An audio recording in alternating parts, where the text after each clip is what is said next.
we're trying to do. So, retail edutainment for the specialty boutique market. A guide for the startup retail entrepreneur, point-by-point principles of the S&R general store retail philosophy in numerical order by chapter, expounded by a concept or a strict point of view. So that kind of like is the introduction to the outline, which there needs to be an official introduction.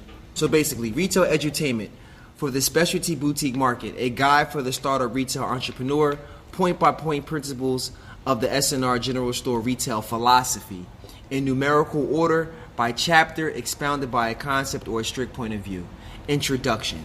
That was the introduction to the outline, but we have to literally have an introduction. Yeah. So I felt like that's something that you would probably have a little more creative leeway into. So I left that just to kind of give you that. isweep, the cleaning process, building out, waste disposal. That's not really... That's so rudimentary. I want that to go into the introduction portion of the entire concept, the acting out, if you will. So we're not really getting into the meat and potatoes of the work, but we can have so much fun with this portion that we might not even have to get that far into this, because I'm telling you, 9 times out of 10, and you're going to see this when we start going to these stores, you're going to be like, yo, these guys will refuse to sweep. They refuse to fold. They refuse to update this, that, and the third. And that stuff is rudimentary stuff. And when you start to look at the marketplace for what it is, you'll be like, yo, we're out here with a college education doing business in a world where most of the people haven't passed elementary. Based off of the neglect. You don't sweep. You don't build out. You don't have proper waste disposal. But that's really the search and rescue philosophy. That's the DNA. What is waste disposal? There is no waste. What is building out? If you don't need an installation, what are you even in business for?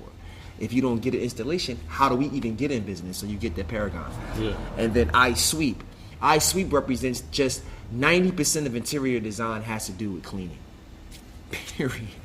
I'm telling you, how did you get to this old behind table being cool? I swept it, I wiped it down, and you liked it. Simple. But because it was a hardwood, because the paint was a certain color, because it was aged, because I put an acrylic over top of it, it actually is something. So the cleaning process is integral to the design process, to the interior layout, to the feng shui. So we could talk about that in philosophy all night long. What does it mean to clean? So that's why I put isweep. Yeah. That gives you plenty of creative room. It's been times we used to tease Ken about sweeping. Years. So Ken is looked at like he's like a hierarchy in retail, in the black market, in the white market. People know Ken. In the corporate market, okay, yeah. Versus the underground, retail, Ken is known. But what Ken is known for, in some funny kind of way, is sweeping. So when we're there, we're like, yo, man, Ken keeps sweeping, man. This guy, he just keeps a broom in his hand. It becomes ritual. When you look at all of his projects, there's a continuity there. It's like, yo, this stuff is clean. No one really gets that that's where the value is at. Yeah. isweep. So we have a pioneer of the search and rescue philosophy, a patriarch. It's something that we want to hand down. We want it to even carry out into the blocks. When we had a meeting with a guy named Robert Ogden, he said, you guys need to champion your block. We said, what do you mean? He says, you need to. This is before gentrification was even on the table. We in the hood. There's bums peeing on it. We the reason why they don't sell drugs here no more. We come through, yo, look, chill, guys. Down the street, let's go. Wake up. We was doing that.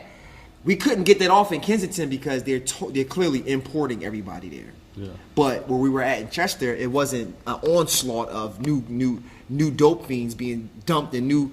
It wasn't a new shift. We were able to get those guys and divert them to somewhere else. Yeah. So, but what Robert Ogden said, man, you guys need to come up with a broom program and just sweep up in front of you guys. Sweep up and down the block. Literally, I swear to you now. I want to swear to God. I want to. But I might be exaggerating. But I want to swear to God that if it wasn't for Ken and Ellen and them sweeping on that block, there wouldn't be a DTLR there right now. In Chester? Yeah, facts. I'm talking about it just happened. No money, no nothing. That whole movement, the initiative that sparked the interest of it all was a broom program. So I believe in isweep. And they got out there. And this is after we done already turned the bando into a design studio. It was a bando.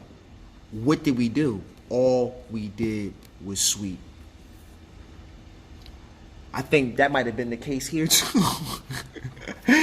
Literally. Once we got the dust out, once we swept it down, we started making decisions for the aesthetics. That determined. So I just wanted you to really understand the heart and soul behind what we're doing and what we're calling to is sweeping. It's cleaning.